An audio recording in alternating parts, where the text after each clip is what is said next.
সাফা, এনসিপির প্রস্তাবনা সম্পর্কে আর কি তথ্য জানলেন আমাদেরকে একটু জানাবেন। একই সাথে জানতে চাই এনসিপির নেতারা মূলত কি বলছেন। বেশ কিছু তথ্য পাওয়া গেছে কলি, সেটি হচ্ছে সকাল 10:30 থেকে যে বৈঠকটি শুরু হয়েছে সেটি কিন্তু এখনো পর্যন্ত চলছে। মধ্যাহ্ন যে বিরতি, সেই বিরতির আগ পর্যন্ত মূলত আলোচনা হয়েছে কনস্টিটিউশনাল গ্রাউন্ডে।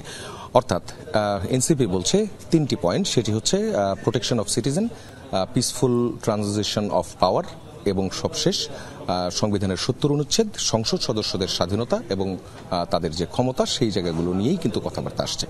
আরও একটি বিষয় এসছে, সেটি হচ্ছে প্রধানমন্ত্রীর যে ক্ষমতা, সেই ক্ষমতার হ্রাস করে সেই ক্ষমতার একটি ভারসাম্য আনা, যাতে করে কেউ নতুন করে এই যে ব্যবস্থা আছে রাষ্ট্র কাঠামোর মধ্যে যাতে কোনোভাবে ফ্যাসিজমটা ঢুকে না পড়ে, কেউ যাতে এককভাবে ক্ষমতা দখল করে বছরের পর বছর বসে থাকতে না পারেন।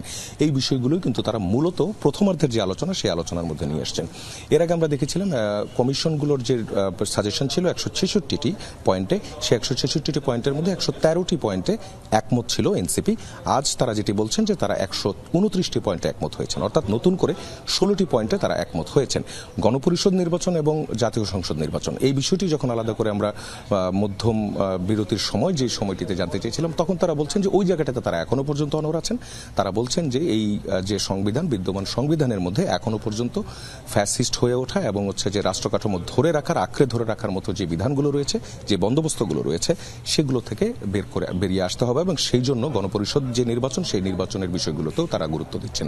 নির্বাচনের যে জায়গাটিতে, সেই বিষয়টি তারা স্পষ্ট করেছেন, বিচার এবং সংস্কার এই দুটো জায়গায় দৃশ্যমান যে অগ্রগতি, সেই অগ্রগতি হওয়ার পরেই নির্বাচন হতে পারে। এই জন্য নির্বাচন বিলম্বিত করার কোনো ধরনের প্রয়াস এনসিপি নেই বলে সবশেষ জানানো হয়েছে। ধন্যবাদ আপনাকে সাফা।